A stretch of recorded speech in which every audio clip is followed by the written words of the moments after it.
Seorang pejuang keselamatan jalan raya Shahrim Tamrin menggesa kerajaan memperketat pemantauan terhadap penganjuran konvoi dan perhimpunan motosikal RSZ susulan peningkatan kemalangan maut yang dikaitkan dengan program berkenaan.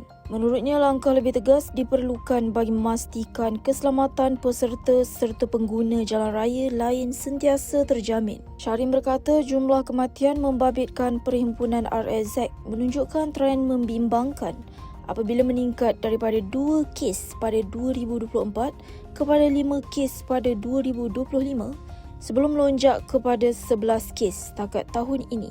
Beliau menegaskan situasi itu membuktikan pendekatan sedia ada tidak lagi mencukupi dan memerlukan kawalan yang lebih ketat.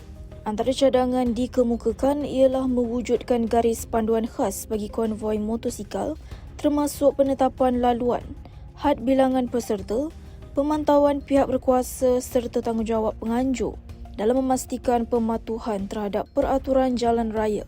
Beliau turut menekankan aspek pendidikan keselamatan jalan raya perlu dijadikan syarat utama setiap penganjuran program.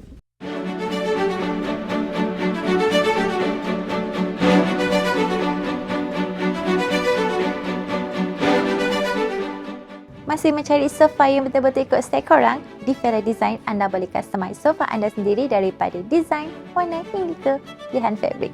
Dengan pengalaman lebih 40 tahun dalam industri perabot, kami juga menawarkan koleksi farmhouse seperti modern farmhouse, rustic farmhouse dan juga classic cottage yang tengah trending sekarang. Dan khas yang untuk nampak video ni, beli mana-mana sofa dan dapatkan free throw cushion. Jom datang ke cawangan Fela Design yang berhampiran dengan rumah anda dan cipta sofa impian anda hari ini tertaluk terma dan syarat.